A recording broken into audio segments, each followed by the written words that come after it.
कहते हैं हम मेरी डेली दिनचर्या के बारे में कि मैं सुबह कितने बजे उठता था, क्या करता था पूरे दिन में जिससे मेरी पढ़ाई इतनी अच्छी होती थी। मैं सुबह 5:30 बजे उठता था। मेरे से पढ़ाई होती थी वो दिन में होती थी। मैं एक रात में पढ़ने वाला या रात्रिचर प्राणी नहीं रहा हूँ। उसके बाद में एक चीज़ मेरी फिक्स होती थी, सुबह उठने के बाद में डेली एक्सरसाइज करनी होती थी। इसका मतलब ये नहीं है कि आप 2 घंटे जिम जा रहे हैं या कुछ भी कर रहे हैं। आप अगर 15 मिनट एक इंटेंस एक्सरसाइज करते हैं तो वो आपके बॉडी की सर्कुलेशन को बहुत तेज कर देती है। अगर बॉडी का ब्लड सर्कुलेशन अच्छा होगा तो हमारे माइंड को ज़्यादा ऑक्सीजन मिलेगी और हमारा माइंड पूरे दिन अच्छे से वर्क करेगा। उसके बाद में आपको एक हेल्दी ब्रेकफास्ट लेना है। हेल्दी ब्रेकफास्ट का मतलब है कि बहुत से लोग बहुत ऑयली चीज़ें खा लेते हैं, बहुत हैवी ले लेते हैं। लाइट सा ब्रेकफास्ट जिसमें फ्रूट्स हों, ड्राई फ्रूट ले सकते हैं, मिल्क ले सकते हैं। उसके बाद में अगर आप चाय कॉफ़ी कुछ भी पीना चाहें तो वो पी सकते हैं। आपको ये अच्छा सा ब्रेकफास्ट करना पड़ेगा। उसके बाद में मेरा शेड्यूल होता था कि मैं रोज़ सुबह 7 बजे लाइब्रेरी पहुंचता था। ये मेरा फिक्स था, मतलब 5-10 मिनट ऊपर नीचे हो सकता है, लेकिन जनरली ट्राई करता था कि 7 बजे से पहले पहुंचूं।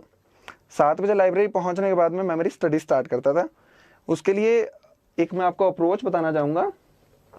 50:10 रेशियो होता है ये अप्रोच है। इसमें क्या होता है कि आपको 50 मिनट पढ़ाई करनी होती है और 10 मिनट का आपको ब्रेक लेना होता है। ये ब्रेक इसलिए क्योंकि साइंटिफिकली प्रूवन फैक्ट है कि अगर आप पढ़ाई करते हैं तो लगातार 1 घंटे से ज़्यादा आपका दिमाग थोड़ा एग्जॉस्ट हो जाता है। तो आपको करना है 50 मिनट पढ़ाई करनी है, ये स्टडी, और ये आपका ब्रेक हो जाएगा। अगर आपको लगता है 10 मिनट ज़्यादा ब्रेक है तो 55:05 ये स्टडी होगा और ये आपका ब्रेक हो जाएगा। ये अप्रोच से अगर आप पढ़ाई करेंगे तो डेफिनेटली एक आप 3 घंटे लगातार पढ़ रहे हैं तो शायद आप 180 मिनट पढ़ रहे हैं, लेकिन इसमें आप 150 मिनट्स पढ़ के भी ज़्यादा चीज़ें पिक कर सकते हैं। आपके दिमाग का IQ ज़्यादा रहेगा, आपका दिमाग ज़्यादा पिक करेगा चीज़ों को। उसके बाद में मेरा क्या होता था कि जैसे 7 बजे से लेकर 10 बजे तक पढ़ता था मैं।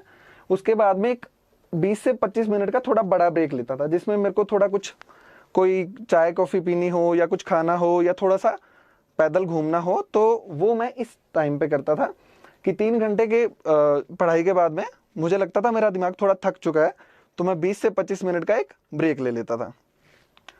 उसके बाद में फिर वापस मेरा शुरुआत होती थी 10:30 के आसपास और मैं 12:30 से 1 बजे तक पढ़ता था, अकॉर्डिंग टू मतलब मेरे माइंड के हिसाब से। इस टाइम पे मैं लंच करता था। लंच में जनरली मैं ट्राई करता था कि थोड़ा वेजिटेबल्स लूँ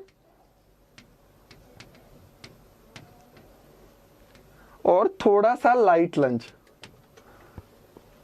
इतना हैवी नहीं कि उसके बाद में मैं सो ही रहा हूँ 2-3 घंटे तक। थोड़ा लाइट लंच और वेजिटेबल्स, ये चीज़ें मस्ट है। और लंच करने के बाद में ये तो फिक्स था, लंच के बाद में मैं 45 से 1 मिनट के लिए रेस्ट करता ही करता था। ऐसा नहीं है कि लंच करने के इंस्टेंटली सो गया, थोड़ी देर कुछ न्यूज़पेपर वगैरह पढ़ लिया, उसके बाद में 1 घंटे के लिए रेस्ट करता था, या कोई आर्टिकल देख लिया वेबसाइट पे कोई, या फिर ऑनलाइन कुछ नेट पे आर्टिकल देख लिया। उसके बाद में 1 घंटे रेस्ट करके और फिर मैं यही होता था कि मैं कॉफ़ी पीता था और लाइब्रेरी जाता था।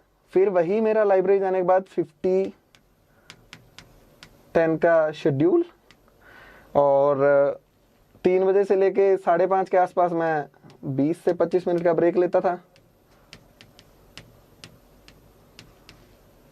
और ये शेड्यूल रहता था मेरा 8 से 8:30 बजे तक, यानी 5 से 5.5 घंटे तक पढ़ाई करता था शाम को मैं, और इतनी पढ़ाई सुबह दिन में करता था।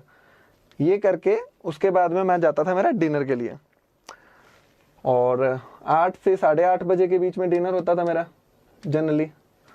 और डिनर के बाद में यूजुअली मैं पढ़ाई करने का नहीं हूँ, लेकिन 1 घंटा थोड़ा जो दिन में पढ़ा है उसको थोड़ा रिवाइज कर लेता था, या फिर जो भी कुछ नया लग रहा है, जैसे करंट में कुछ चीज़ें पढ़नी है, कोई आर्टिकल पढ़ना है, तो वो रात को डिनर के बाद में ट्राई करता था कि वो पढ़ लूँ, या कुछ लिखने का ट्राई करता था। और उसके बाद में रात को 11:30 बजे मेरा फिक्स होता था कि मुझे सोना है। ट्राई करता था कि इसमें फ्लक्चुएशन ना हो, क्योंकि अगर आप सोएंगे नहीं तो सुबह उठ नहीं पाएंगे 5:30 पे। तो इसमें ±15 हो जाता था कि कई बार 15 मिनट पहले सो जाता था, कई बार 15 मिनट बाद में सोता था। तो ये मेरी डेली की रूटीन रहता था, डेली की दिनचर्या रहती थी। पढ़ाई कैसे करनी है, कैसे कंटेंट यूज़ किए थे मैंने, कौन कौन से रिसोर्सेज का सहारा लिया था, वो सब नेक्स्ट वीडियो में मैं बताऊंगा। तो लास्ट में नोट 2-3 चीज़ें हैं जो मैं बताना चाहता हूं आपको। सबसे ज़रूरी चीज़ रेगुलर एक्सरसाइज। आप कुछ भी कर सकते हैं एक्सरसाइज में। आप एक कार्डियो सेशन कर सकते हैं, आप मेडिटेशन कर सकते हैं, या फिर कुछ भी। अगर आप जिम जाते हैं तो मेरे हिसाब से अगर ज़्यादा से ज़्यादा 30 मिनट्स से ऊपर की एक्सरसाइज ना करें तो सही रहेगा, क्योंकि फिर आपका बॉडी में पेन रहता है। और उसके अलावा एक हेल्दी डाइट।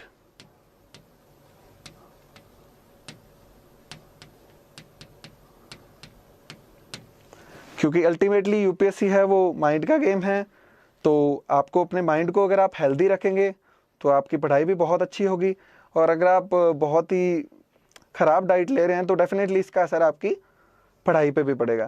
तो 2 चीज़ें सबसे ज़रूरी है, पढ़ाई तो करनी ही करनी है, उसके अलावा एक आपको रेगुलर एक्सरसाइज करनी है और एक हेल्दी डाइट आपको रखनी है।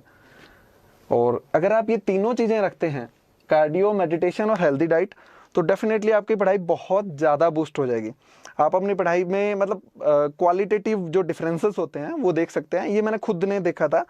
और हेल्दी डाइट के लिए अगर आपको देखना हो तो जैसे गूगल पे, इंटरनेट पे आप बहुत सारी चीज़ें देख सकते हैं। Foods that are good for brain, foods are that makes you active all day. इस टाइप से अगर आप कुछ लिखते हैं तो आपको बहुत सारे फूड मिल जाएंगे, उसमें से कुछ चूज़ कर लीजिए according to your interest, according to जो भी आपको सही लगता है वो फूड आप कर सकते हैं। बहुत ज़्यादा कॉस्टली भी नहीं होते। तो ये सब